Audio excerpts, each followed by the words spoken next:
talk about workforce planning and what that looks like right now and what the future state looks like as well. How do you do agile workforce planning? I have the perfect guest for this topic today.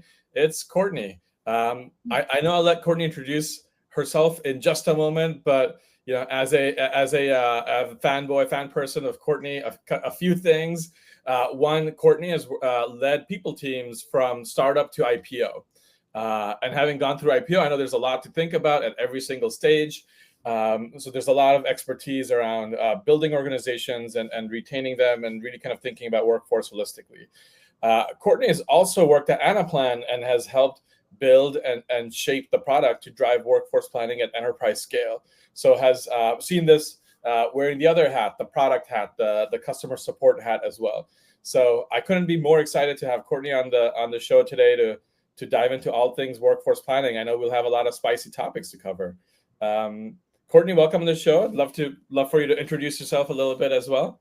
Yeah, so I'm so excited to be here. We're talking about a conversation that is near and dear to my heart. I think about workforce planning across so many dimensions. As a people leader and a people person, workforce planning has always been an implicit part of my job.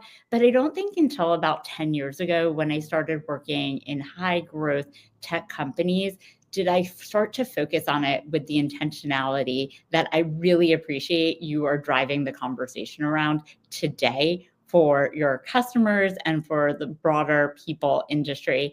I think headcount planning specifically took on a new importance for me when I moved into tech as I navigated fast scaling environments. And you realize that workforce planning isn't just about hiring quickly, which had been the focus for me for so long, but it's about ensuring that teams are structured in a way to support long-term business goals and that there's the infrastructure beyond just hiring to support employees to do their best work and align themselves to the needs of the business. And so, it's a really hard and sticky thing to cover, especially when you're in those startup and growth environments where it's hard to plan for the next 18 minutes, never mind like the next 18 months. So hopefully our conversation today can get into the nitty gritty and talk real life about how we've seen this approached well across a number of different companies and spaces. Amazing. And Courtney, maybe let's start at the very top really quickly. So how do you define workforce planning and why is it important, especially now in 2025?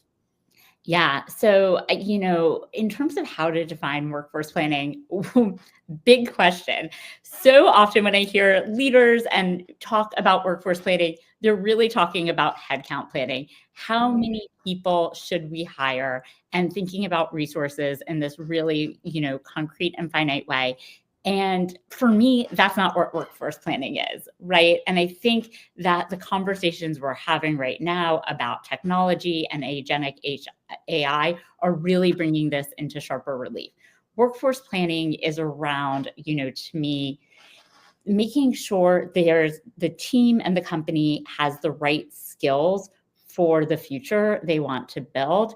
Thinking about that in terms of, yes, employees, but also how do you build an entire universe of consultants, contractors, advisors to make sure you have the right knowledge, and then thinking about the infrastructure, tools, technology that you need to support those business goals going forward. And if you're only having a conversation about headcount, you're probably not having the conversation you need to be having around how you build the organization that you need for the future. Yeah. Dropping nuggets out the gate there, Courtney. So I think that's a common misconception. Headcount planning, budgeting, those are just there's a lot to unpack there as well. But that workforce planning is a lot more than that, right? Like that's my takeaway. It's not just like number of people, but it's the right people, the right roles, their career skills, competencies, thinking about the right mix of folks too. I think you mentioned like full-time versus part-time versus contractors. So it's a whole lot more. It's really like ultimately it's your people strategy. right? And tying that to business. Yeah, I mean, I think ultimately you just said it so well. It is your people strategy, but at the core, it's your business strategy. So when you think about workforce planning, you have to be thinking about, of course, the financial elements, how this interlocks with not only your financial business plan as a headcount plan, but with your overall business strategy and goals. But I think it's also thinking about how do you make workforce planning your competitive advantage, right? And thinking about, for instance, if you're talking about how long does it take a new hire to ramp, that should be part of your workforce planning strategy. And we think about this often when we talk about ramping sales team members, and we could see the Totally. results in terms of quota, but we don't necessarily think about and apply the same logic across our whole teams. And, even when we think about something so basic as if we can have a great onboarding program that takes down the time to ramp by 50%, how much more productivity do you have? And how is that a part of your broader workforce plan and talent strategy going forward? So I love what you said. Really, workforce planning is the core to not just your talent strategy, but overall your business strategy. Amazing. That's a really good, like some practical example around onboarding as well. And to your point, people do this more carefully with sales because there's a quota and you're measuring numbers, but it's just as important when you're hiring engineers or any other role and function too. So that's a great call out.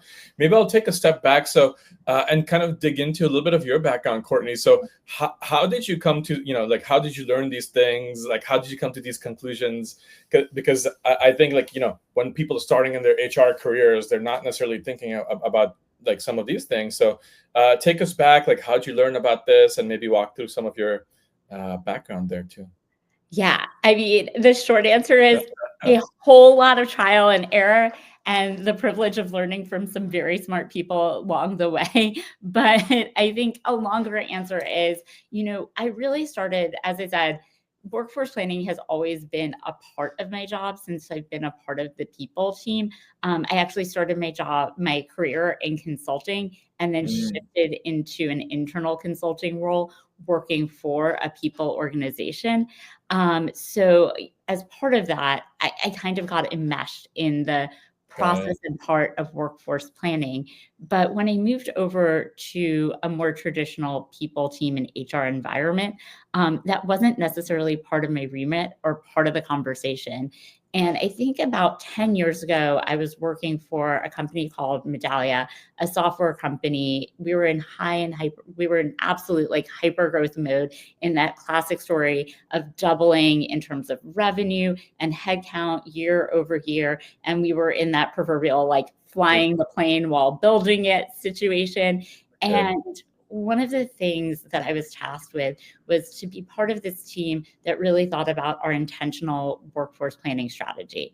And it started with a conversation around location strategy. We were going from a, Bay Area based software company going through global expansion, and we were trying to think about where do we go next? And that was inherently a cross-functional conversation between finance, between business operations, and functional business teams. And the more we got into that conversation and working group, the more complexity we found, right? We thought this was going to be a simple conversation and question about where do you build a new office or start hiring engineers next. And it really became a much broader conversation about how do we make sure we're serving our customers in the best way possible? Where are pockets of emerging talent? How can we have cross collaboration and communication across the organization? And then looking at our business strategy, what are we going to need to build next? And how do we support that from a people resource and even technology resource standpoint? So that was really my first introduction. And that conversation and work led me to Anaplan, where you mentioned, for those who don't know, enterprise planning company, privilege of a lifetime, not only to navigate our internal workforce planning, but to really think about how we could be our own best use case of our planning products. So workforce planning, compensation planning, and overall business planning. And there we had the hypothesis that if you plan really well and intentionally, you could really shape and change the way you work and hire in the future. And that Oh, was okay. the big audacious goal for us to figure out what was the information we needed to truly have an agile and dynamic workforce. And, there I spent about 3 years answering these big questions Yeah. and really learning from, you asked, how did I learn? One of the luckiest pieces there was getting to learn from our customers. We were a small and scrappy startup when I, began there, and our customers were big enterprise name brand companies. And what I got to do in my role was talk to our customers and also Got our it. sales teams and solutions teams and engineers every day and figure out what were the problems they were trying to solve and what were the big issues they were navigating. And they helped us to see around the corner of what we should be thinking about as we grew up as a company, so to Got speak. And that's interesting. Maybe one takeaway I'll draw. There were so many nuggets there, which we'll unpack. Is for people who are kind of coming up, and people leaders at all levels. If you're thinking about workforce planning and how to get good at it, it's one really thinking around the corners and trying to look ahead. And I know, Courtney, you mentioned you're in a privileged position at Anaplan where you get to talk to customers, but you don't have to work at Anaplan or even at CandorIQ potentially. If you're at a company and you're in a position as a people leader, you should raise your hands and try to work on these kind of projects. Your customer are your employees as well, right? So figure out like where the challenge is, what does the VP of Eng care about now versus next, what does the CRO care about, what are the problems and challenges. So maybe I wanted to call out, just to get good at this, like part of it's like mindset and not just putting a blinder on your day-to-day tactical job, but really thinking about like certainly like what the company and different like departments and teams need in the future. That I absolutely could not agree more. I think as a people person, your great privilege is you get to learn the business Yeah. through its people. And so if I had like one tip or tidbit that helps guide this process, it's just to be curious, right? To ask questions and to learn about what other people you are working with are working on, because that context is going to help guide, like that context guides you more than benchmarks, which are helpful and great, or anything else. But the number of times I'll say a engineering leader has come to me and said, hey, what should the ratios be for workforce planning of engineers to PMs to designers? And you have it, you can have a perspective. You can get great benchmarks. There's good information out there. But what you need to do is figure out, like, the magic piece comes where you can apply it to your environment and to your business strategy. And you need the context of what your teams are doing and working on to help ask the good questions to figure out that next step. So not just what is the benchmark, but then how should we interpret and use this information? That makes sense. And Courtney, so you've done this, many times at many companies of different scale. Has workforce planning changed? How's it evolving now? Could you talk a little bit about the workforce planning in 2025 and what you see there? Yeah, I mean, I think it is changing, and it's changing across a number of different dimensions. Like, number one, I'll say two things. Both are Okay, probably going to feel like the very obvious elephant in the room. sure. Um, One, and I think both of these are incredibly positive developments. So, you know, historically, or like 5 or 10 years ago, people talked about planning in terms of an annual plan. Mm, And an annual plan is still a big part of most business planning processes. yeah. That said, I think there has been the recognition of the need of agile planning. So how to be dynamic and make adjustments to a changing environment.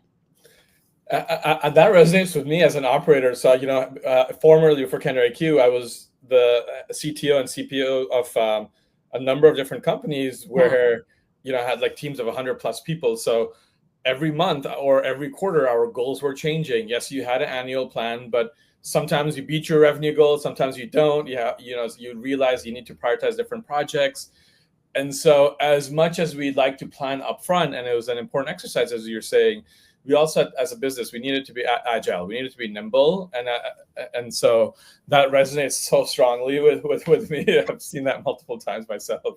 Well, and I think also if we don't talk about agile planning, we're missing a huge part of the planning process, which is that it's people dependent, and people don't stay the same. And if they're anything, they're a little bit unpredictable. So your plan could make so much sense on paper. Every ratio could tie out perfectly. Your organizational structure could look like chef's kiss perfect. And then somebody moves, somebody is expecting a new family member and needs to take a leave. Somebody gets their new dream job, and maybe it's in another department, or maybe it's at another company. And that requires re-architecting and replanning. And so you have to really understand your current landscape, your current people, and your current infrastructure, and then adapt. And it would be like absolutely naive to think that things stay the same through all those changes.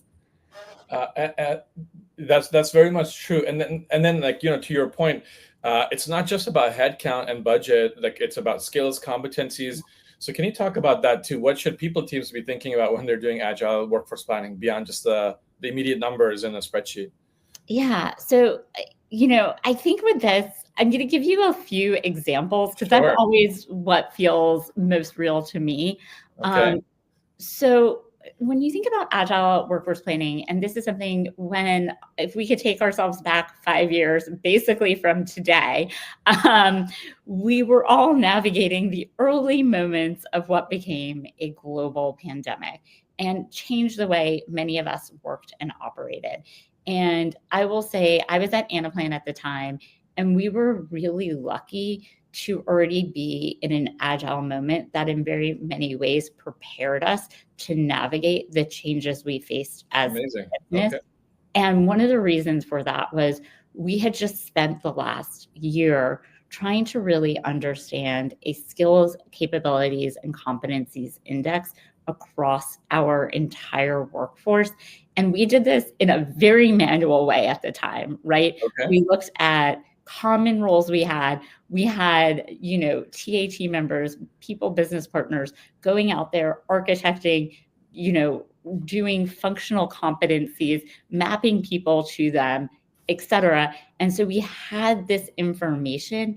And when the way we worked started to change and certain roles were not needed in the same way, at least in a short period of time, for instance, our workplace team that was managing on-site facilities, their jobs both changed and kind of disappeared overnight. We had a good understanding of both the capabilities they had as individuals and the competencies we expected for them as, in role. And we're able to say, how can we temporarily rematch people to different roles? And also as part of that, what flexibility can we give other team members that may need to work in different ways, whether it was different hours or it was part-time, because their lives had changed so much overnight and they had other external requirements that they didn't have, whether it was like childcare, elder care, or just other parts of life maintenance. And so that gave us the chance to maybe match some of our front desk coordinators to, customer support roles because they had very similar skills. And then we could flex our customer support team that needed a different schedule and different hours coverage all of a sudden. So, that's just one tangible way this works and helps. But I'm hoping that next there's a leading question about like what I would do differently now. Yeah. So let's jump into that. So 2025, what would you do differently? I mean, like the biggest thing I would do differently is I think we have at our disposal, and this gets to the next trend, that's the other probably elephant in the room, is how do we use agentic and generative AI to do this so much better and faster and more thoughtfully? Um, so just this week, I advised a company and I was working with them through a leveling and competency kind of exercise.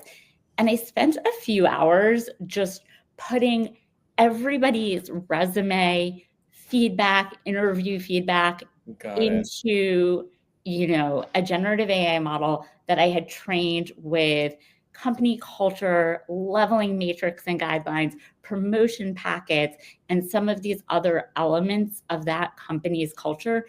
And I was able to ask it questions and like say, hey, can you give me an index and matching of these individuals to their job framework and capabilities? Can you pull out some functional competencies? Can you tell me about potential career pathways for these people where they like hit the mark and where there may be gaps? And like, this is the very like, I don't know Scratching the what I'm surface. doing Yeah. with HI. Like I'm just like experimenting and trying it out. But what I was able to glean from that in a short period of time, which just became a starting point for conversations, to be clear, it didn't make decisions, but it gave me information that I could iterate on and the team could iterate on. And it brought patterns to our awareness that would have taken, candidly, like months and hours and days of research, and probably been a side project that nobody got to otherwise, to our fingertips in, honestly, like under 24 hours.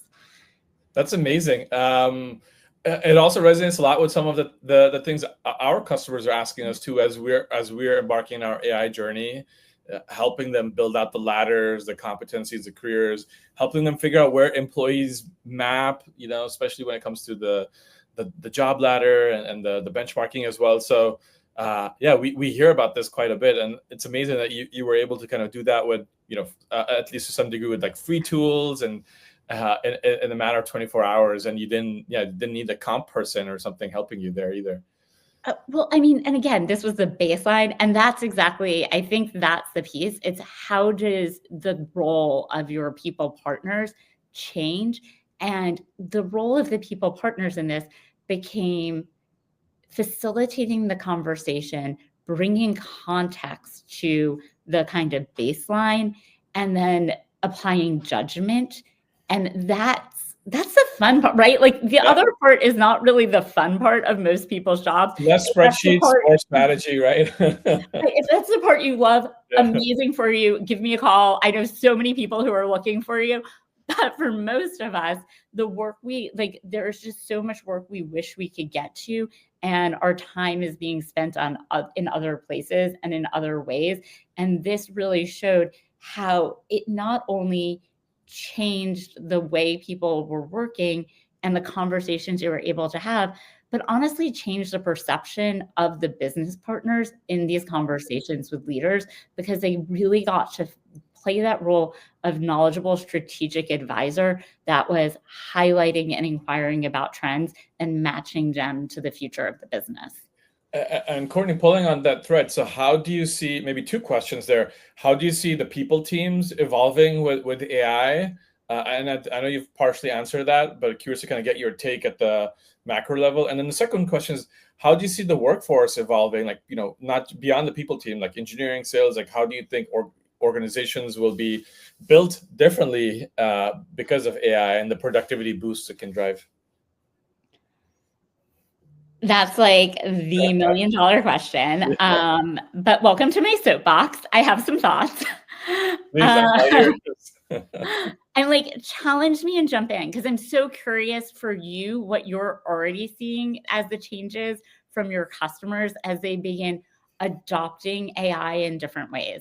And what I'll say is like, I think we're in the early innings. Like I think we Totally. know that. So I don't know more than I know. The things I currently believe to be true, number one, I think of the introduction of AI into work as kind of this time to shine for people teams. And the reason I think about this is a fewfold. Number one, people teams are often the leaders through change management. And this is nothing if not a moment of tremendous organizational and industrial change. So this is the moment for people teams to take the lead on something they've done before and they know how to do well. Two, I think for AI to be adopted in an organization, there are and thrive, there are three things that I think need to be true. Number one, you have to have a high trust environment. Yeah. AI can be a little creepy, providing information into generative AI models. Hallucinations, wrong answers. Although there's a lot there, yes. Or to like allow a note taker to listen to your meetings. Like you're like, even for this, I'm like, oh my God, I don't want to know what I said later. Like, please shield me from it. So it takes vulnerability and trust and belief that an organization and an individual is going to use that information for good. Two, with that, there has to be that learning environment or a feedback-centric culture. And this is not only the job of a people team, but a people team has a disproportionate role to play in making that true and important. So much of what we're using AI for today and how I know to use it is to give and get feedback, to be in the stream of constant improvement and innovation, and to like continue to generate information and tweak. That's all feedback. And to take it and action it requires a certain set of beliefs foundationally within an organization. And I think the last piece there is you have to be in a place of learning agility and like that growth mindset culture that goes hand in hand with feedback. And so when I think about the kind of conditions needed for AI to really be implemented in an effective way for us to test and iterate with it, those are kind of things that the people team can play a disproportionate role in creating environmentally and fostering and then leading through that change. So I think for those reasons, this is our moment. I haven't answered the other question of like, how do we use AI? I'm curious to know from you, like, what are you seeing? Yeah. Like in terms of the, I had more thoughts on what you just mentioned too, but in terms of the usage of AI, everything you said is 100% true. Just to kind of reinforce that, it's in some way, it's kind of like, we're saying the word agile workforce planning. It's a little bit like the software development mindset where with software, it's never perfect. Like it's not like you're shipping a box anymore, you're deploying every week. And you kind of have to have the same mindset at the company level. And maybe the people team is driving that mindset, to your point. But the CEO has to be bought in, all the leaders have to be bought in, the managers, employees, that, hey, we might get some things wrong, but at the macro, we're going to get it right, and we're going to do it faster, we're going to do it better. And everyone should have the mindset of that feedback loop, the learning loop, as you're talking about as well.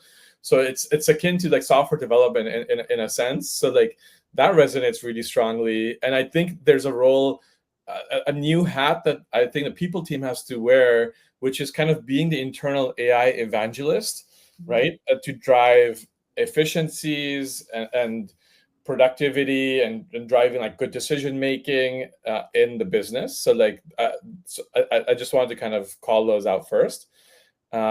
But tactically, I mean, there's many different ways to kind of skin the cat in terms of how do we see people leveraging AI or people teams leveraging AI. One way to frame it is like a crawl, walk, run. Like, first, because there is risk, as you mentioned, and the information can be incorrect. You have to, and AI is as good as the input signals to the data.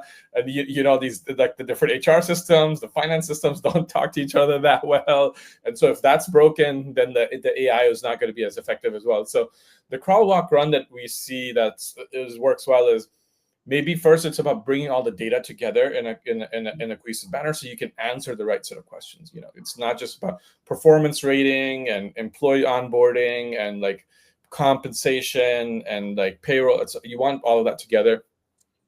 So a good first step is being able to answer questions or provide recommendations, right? It's lower risk in the sense that you're not changing the data. The AI is not changing the data. It's supporting the people team and the managers with getting insights. And then like exactly kind of what you were doing, right? Like in that project where you spent 24 hours, like you want the information and ultimately you'll take it and you'll drive the strategic decision. So that's kind of step one. Number two is embedding it in different workflows. So it's in context, like being able to answer questions in context is, like, so it's not just like a chat bot on top of a LLM out there like Anthropic, but really like, hey, we're going through performance reviews, or we're going through a merit cycle. Can we generate, recommendations? Can we help like massage the message? Can we generate numbers? Can we do like headcount scenario modeling, etc.? So in context is number two. And again, still recommendation, the human needs to drive it. Yes, the end state is, can the system take actions for you and like, and where you feel confident and do a lot of that work? I think that's probably much further out. But that's kind of the dream state is like, can an AI agent maybe operate like a analyst type employee? Maybe potentially that's one way of framing it, and kind of do some of the work for us as well. So yeah, I'll pause there. I don't know, like what's your take? What's your reaction? I mean, I think you hit it exactly right, and like exactly what I was thinking about. And like, number one, I love where you started, which is like data is at the core. And that is something that is in all of our control. And like the best day to start unclean data is today. So, even when you don't necessarily have the systems, how do you build the right processes and build up from there? I think that's like, that absolutely resonates, to that notion of like constant iteration. And I think something we should talk about too is constant iteration gets exhausting, right? So I think there's also a place and space for just acknowledging that, like the number of times that I've been in an environment where we've kind of said, hey, we're going to like move this forward, et cetera. Like, we're never done. It is an exhausting place to be in. So I think you have to have your balance and barrier, kind of have some balance there. And then I think I really resonate with what you said last, which is it's around like the insights and application and using technology to surface new insights and enhance what you may think. And one of the best places or ways to do that I found is just with experimentation, right? Yeah. I think back, and years ago, I was actually talking to a vendor and I was talking about engagement surveys. And I was asking them the question of like, hey, how do I know if I'm doing well on this measure? Like, is this good in an absolute sense? Sure. And they paused me and took me and like pulled me back. And you might be like, how is this relevant here? And they were like, you have to know, is this good compared to your own internal standards? Like what good looks like for your organization may come from who is doing it best within your organization. Or the self-calibration, that makes sense. Yeah. And I think that's one of the cool things that even just like the generative AI models we have today opens up. It gives us another tool to answer the question, where is this going well? Where does this look good within our organization? And then us as people leaders can kind of take that information and understand how, why, and how do we apply and scale that. And so that's like one of the things I'm really excited about today. Okay. And maybe a spicy question, perhaps. How do you think AI will impact people teams as well? Like, some people across all functions think like, hey, will our jobs go away? Was it going to take away work? And I think you hinted at the answer, but curious to kind of pull on that. Like, how do you think about that as well? I mean, I think our jobs will likely change. I think there is a subset of work and jobs that will change and, change a lot. To me, I don't know necessarily how to, I think a few things. Number one, as people team members, one of our unique abilities is how do we take data and apply insights and judgment and context. You said context before, that is like key to me. So I think the more we lean into that job as strategic partner and advisor, the more secure, and not only secure, the more important our jobs become. That said, I think about how do we change the way we work now, not only by getting that business context, but as that connective tissue across the organization. And the more we do that, I think the better positioned we are to navigate this next phase of change. And then on a purely practical standpoint, I'll just tell you what I'm doing differently today and where it's like frustrating and maddening and where it's helpful. I think about this as building any scalable solution or system. And I don't know, Haris, like if you've had this, and I'm sure like you've talked to customers about this, when you're moving from doing things manually to doing things systemically, in that first batch, like you're like, I could do this manually so much quicker, and like this would take me 5 minutes, and uploading this file and processing it this way is going to take me hours. Setting up this process, like I could just type this information into a system and it's going to be better. And I think about the AI journey in much the same way, at least for me, where I am right now. I know there are people who are eons and miles, ahead of me. But last week, I was trying to generate one slide using AI. And I was like, I'm going to try all the tools out there. I know that I am not great at making slides. There's going to be a better visual out there. And I spent, it's embarrassing. I probably spent 2 hours trying to make one slide. And it was like figuring out the right prompt. How do I ask for something different? And and as maddening and frustrating as it was, and as much as I want to hit like my head against the wall or just go make my probably inferior slide, I was like, I need to learn this skill and tool because it's going to make me better, more efficient, and more relevant longer term. And I think right now for people teams, it's about where do we make the space for some upfront investment to become more efficient in the future. That's amazing. I think throughout our conversation, you've talked about like learning and the journey, and like you've really embraced it, and like everyone needs to kind of embrace it in the world of AI to be more effective, productive. But it unlocks you a lot more superpowers. It is a cost and time investment, but you can be more strategic as a people person. You can be tied to the business more closely. You can focus on relationships. You can focus on like business health, like the things that humans are particularly good at are naturally more fun too, versus like spreadsheets and massaging data and building charts and presentations. That's an input to like the goals you want to achieve, so you can focus more time on the outputs there as an individual. Yeah, absolutely. And then I think if we bring it back to workforce planning, like my personal belief, and I think we share this, is that people do their best work when applied to things that are their strengths, right? Like I've come from strengths-based cultures, most recently at Audit Board, where that was really how we tried to design and craft work. And so when we think about workforce planning and how we leverage AI within it, I just said like slides are not my jam. Anyone who's worked with me before will tell you like my slides can be straight up ugly. Like I've gotten better, but I'm not good.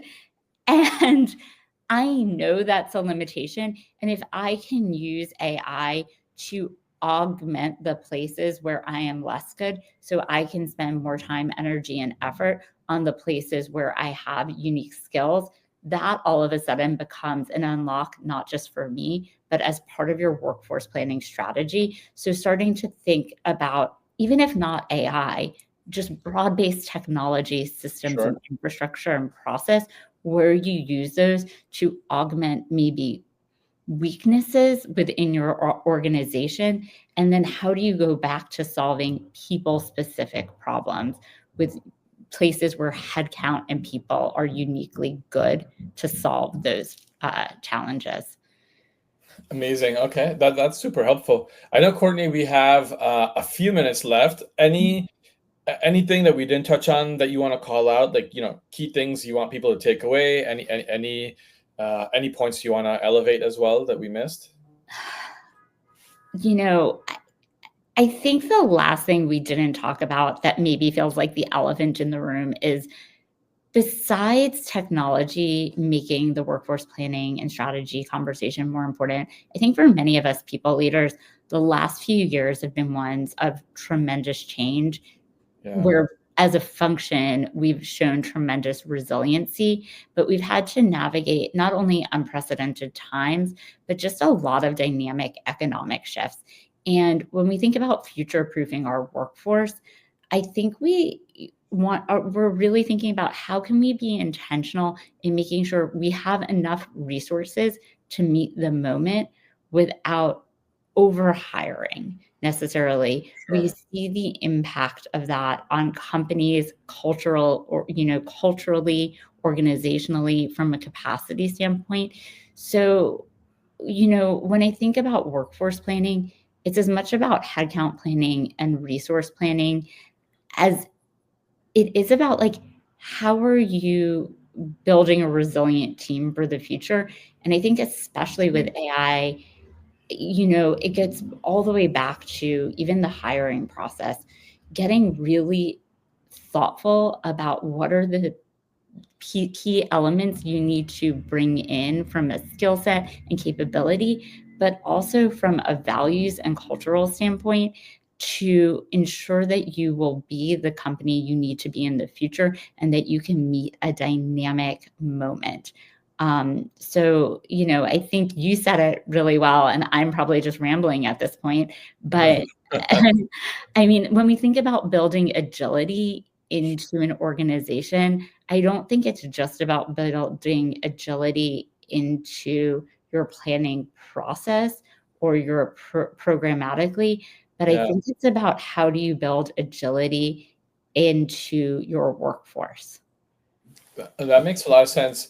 I think let's pause here. There's so many amazing nuggets. I'll recap like a few things really quickly. So, just starting at the top, workforce planning is not headcount planning, and it's not like P&L in a spreadsheet. It's really your people strategy. It's your company strategy. It's all of those things together. If you are bringing in AI as an organization, you need to be you need to have that like high trust mindset. You need to have that like learning and feedback loop at the executive level down to the individual employee. You have to support that. There's a big role that the people teams will help drive a lot of that like mindset and change.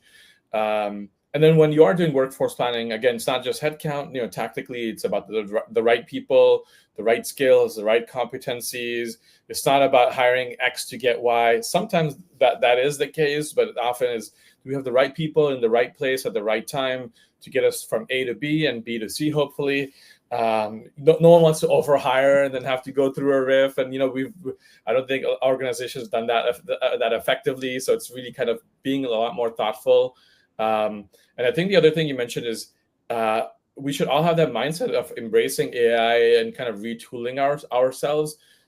Ultimately, I think we'll be all happier because we're going to focus on things that we enjoy, we get energy from, we're good at, and it'll supplement the things where we maybe are weaker at or don't enjoy as much. So there is certainly a shift, and embracing it will unlock the next chapter of productivity. I heard the Microsoft CEO yesterday say AI is only working if like America or like a developed country's GDP is, going from 2% to 5% or something, right? That's his way to say, is this all hype or is it really having impact? And that really stuck with me from their notes last week.